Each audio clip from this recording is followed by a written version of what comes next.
If anything, I would love an Emirati to pick up the book and say, wow, this is why I love falconry. My approach with Falcons of Arabia was to create a visual masterpiece, something very special in terms of photography, text, design, adding in calligraphy, altogether sharing a very special story. Falcons of Arabia is a concept created by a professional sports group in Abu Dhabi who wanted to create a book and a photo exhibition celebrating the beautiful sport of falconry.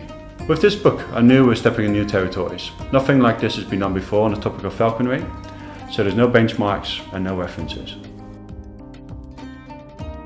So the book has two sections. The first part of the book is all about the beauty of the falcon, whereby we set up mini studios in farms or breeding stations, and with a very simplistic white or black background. It was all about showcasing the beauty of the falcon. One thing I've learned during the course of the project was that shooting falcons is very much like shooting people.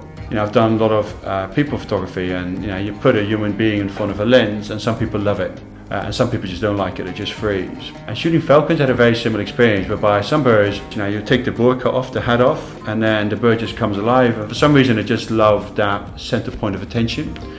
And they just move around, they start playing with their wings, their feathers, they twist their head different directions. And especially in sort of in a studio environment, the characteristics of the bird sort of really came out.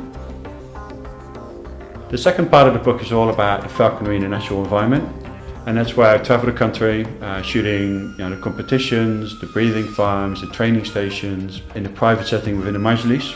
It was all about creating images in a natural environment and trying to shoot it as organically as we could. And it's one of my things I was very aware of, because I'm clearly not a falcon expert, is to not change the scene too much, whereby it would start to look unnatural. So we had falcon experts in the background double checking the images and the storyline, just to make sure that we're hitting the nail on the head. A project like this is never complete. We never set out to make it a research or a very scientific book. It was all about celebrating falconry and showcasing the emotional connection between the falcon and the falcon handler. And be interesting to see where the project would take us in the future. So the look and feel of the book needed to have the right impact. It was not about being too big or too bold, it was about being the right size, the right package, but at the same time it needed to ride with a bang.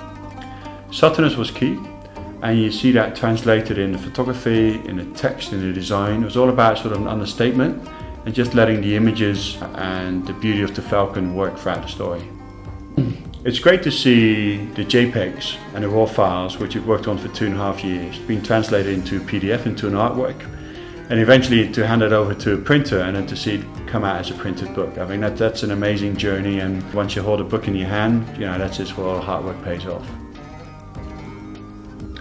At the same time, it introduced the Columbia Thread Needle Collection, which is a photo exhibition starting in Emirates Palace in Abu Dhabi, with the view to have an international tour as well.